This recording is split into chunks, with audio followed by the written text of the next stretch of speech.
नमस्कार। आज मैं जंतु तंत्रिका तंत्र के बारे में चर्चा करूंगा और समझेंगे कि तंत्रिका तंत्र आखिर किन चीज़ों से मिलकर बना हुआ है। तंत्रिका तंत्र आप जानते हैं कि इसमें न्यूरॉन का पूरा जाल बिछा हुआ होता है और न्यूरॉन क्या है उसी की चर्चा मैं सर्वप्रथम यहाँ पे करने जा रहा हूँ। न्यूरॉन तंत्रिका कोशिका है और न्यूरॉन के स्ट्रक्चर को हम लोग पहले भी क्लास 9 में देख चुके हैं। वो किस प्रकार का होता है आपके सामने है ये बना हुआ, जहां आप देख रहे होंगे कि न्यूरॉन जो है वह एक उसमें का सबसे अहम हिस्सा है कोशिकाएं, जिसको इंग्लिश में कहते हैं साइटोन। इसके अंदर आप देख रहे होंगे एक केंद्रक है और केंद्रक के अलावा आप देख रहे होंगे कि साइटोन से अलग अलग बहुत सारे शाखा युक्त चीज़ें निकली हुई हैं।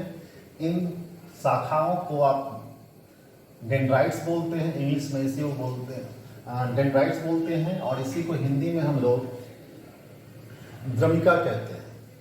सबसे लंबा जो शाखा होता है उसको हम लोग तंत्रिकाक्ष कहते हैं और तंत्रिकाक्ष को इंग्लिश में कहते हैं एक्सॉन। ये सबसे लंबी शाखा होती है और ये जो देख रहे हैं अंत में इसको कहते हैं सूत्रयुग्मन गांठें, सिनेप्टिक नॉब। और इस एक्सॉन के ऊपर जो आप देख रहे हैं कुछ कोशिकाएं इसको ढके हुए हैं एक्सॉन को। एक्चुअली जो निचला लेयर है इसका वो चर्बीदार श्वेत कोशिकाओं से निर्मित है, चर्बीदार श्वेत कोशिकाओं से निर्मित है जो कि पूरे एक्सोन को ढके हुए है। और यहाँ से यहाँ तक, यहाँ से यहाँ तक, यहाँ से यहाँ तक ये कोशिकाएं जो है श्वेत चर्बीदार कोशिकाएं इसको ढक रही हैं, जिसको माइलिन शीथ कहते हैं। और उसके ऊपर एक न्यूरोलेम्मा होता है। वो न्यूरोलेम्मा जो है एक्चुअली झिल्लेदार पदार्थ से बना हुआ है और इसी को हम लोग स्वान कोशिकाएं भी कहते हैं। और ये न्यूरोलेम्मा जो है पूरे माइलिन शीथ को ढके हुए है। और जहां पर आप देख रहे हैं कि ये जो निचला स्तर श्वेत चर्बीदार कोशिकाओं का बना हुआ है जिसको माइलिन कहते हैं, माइलिन जो स्टार्ट होता है वो जहां खत्म होता है और जहां दूसरा माइलिन स्टार्ट होता है उस बीच के प्लेस को हम लोग रैनवियर का नोड कहते हैं। तो रैनवियर का नोड यहाँ पर है, यहाँ पर है, यहाँ पर है, यहाँ पर है, यहाँ पर है, यहाँ पर है। तो ये तो हो गए स्ट्रक्चर की बात। अब न्यूरॉन जो है वो कैसे कार्य करता है, जैसा कि मैंने बताया कि आपको कि पूरे जंतु में जो न्यूरॉन्स होते हैं उनका पूरा जाल बना हुआ है।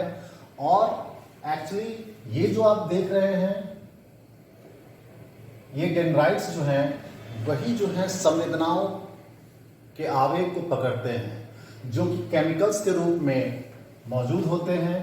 और ये केमिकल्स जब साइटोन में इंटर करते हैं तो वो तंत्रिकीय ये विद्युतीय आवेग में बदल जाता है और तब उसका संचरण इस साइटोन से होता हुआ, तंत्रिकाक्ष से होता हुआ अंत में जाकर वो पहुंचता है सिनेप्टिक नॉब्स पे, जिसको आप सूत्रयुग्मन गांठें कहते हैं। और सूत्रयुग्मन गांठें से पुनः वो आवेग जो है विद्युतीय आवेग जो है वह पुनः रासायनिक संकेत में बदल जाता है जो कि एक केमिकल्स है जिसको कहते हैं एसिटाइल कोलिन, उसमें बदल जाता है। और दूसरे जो न्यूरॉन है उसके द्रमिका के द्वारा पुनः वो कैच किए जाते हैं, रिसीव किए जाते हैं। यानी उनके रिसेप्टर के द्वारा, जो ये रिसेप्टर है द्रमिका के रूप में, वो उसको कैच करता है और पुनः उस रासायनिक संकेत को वह पुनः साइटोन में उसको विद्युतीय आवेग बदल देता है और पुनः अगले तक उसको ले जाता है। तो ये जो पूरा जाल बिछा हुआ है उस जाल इसके द्वारा ही सूचनाओं का आदान प्रदान होता है। सपोज कीजिए कि कोई उद्दीपन जो हुआ वो हमारी स्क्रीन पे शुरू हुआ, तो यहाँ पर जो भी न्यूरॉन की डेंड्राइट्स हैं वो उसको कैच करेगा केमिकल्स के रूप में और उसको उसके साइटोन में जाएगा, न्यूरॉन के साइटोन में जाएगा और साइटोन में वो चेंज हो जाएगा विद्युतीय आवेग में और वहाँ से वो एक्सॉन के द्वारा वो आगे की ओर बढ़ेगा। तो एक से दूसरा, दूसरे से तीसरा, इस तरह से वह मूव करता है। तो यानी उद्दीपन कैच करने के बाद उसको कहाँ भेजा जाता है, उसका अंतिम जो स्टेशन होता है वो होता है हमारा ब्रेन, और यह स्पाइनल कॉर्ड के द्वारा हमारे ब्रेन तक पहुंचता है और वहां पर पुनः उस पर चर्चा होती है, उस पर उसका एनालिसिस होता है और वहां से पुनः आदेश जो है वह जारी होता है और वह आदेश जो है प्रेरक पेशियों तक पहुंचता है और हम उसके अनुसार हमारा पेशी जो है कार्य करता है।